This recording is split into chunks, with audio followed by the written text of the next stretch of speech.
നിങ്ങളുടെ വർക്കല്ല സോഷ്യൽ മീഡിയയിൽ കാണിക്കേണ്ടത്, നിങ്ങൾ വർക്ക് ചെയ്യുന്നതാണ് സോഷ്യൽ മീഡിയയിൽ കാണിക്കേണ്ടത്. നിങ്ങളുടെ വർക്കല്ല നിങ്ങൾ സോഷ്യൽ മീഡിയയിൽ കാണിക്കേണ്ടത്, നിങ്ങൾ വർക്ക് ചെയ്യുന്ന രീതിയാണ് സോഷ്യൽ മീഡിയയിൽ കാണിക്കേണ്ടത്. നിങ്ങൾ എങ്ങനെയാണ് വർക്ക് ചെയ്യുന്നത്, നിങ്ങൾ എങ്ങനെയാണ് റിസൾട്ട് ക്രിയേറ്റ് ചെയ്യുന്നത്, നിങ്ങൾ എങ്ങനെയാണ് ഔട്ട്പുട്ട് കൊണ്ടുവരുന്നത്.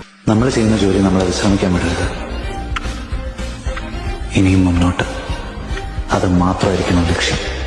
ആവശ്യമില്ലാത്തൊക്കെ അപ്പൊക്കെ അയച്ചാലേ എന്നിലെരിഞ്ഞു തുടങ്ങിയ തീക്കണൽ നെഞ്ചിനകത്ത് പടർന്ന് പിടിച്ചത് പടപൊരുതുവാൻ വേറി പിടിച്ചു കടലിളകി വരുന്നത് പോലെ മരവിച്ചു തുടങ്ങും നെഞ്ചിൻ തടകിൽ മുട്ടി പിടിച്ചതുപോലെ ഭയം അത് മാഞ്ഞു പോകെ ആത്മാവിൻ പഴുതിലൂടെ തളരുകിൽ ഒരു ശകലവും ഇനി പതറുകിൽ ഒരു ചുവടിലും തീയിൽ വാർത്തെടുത്തു വെച്ച ആയുധത്തിന്റെ മൂർച്ചയുടെ വാക്കിലും ഇന്നു നാല്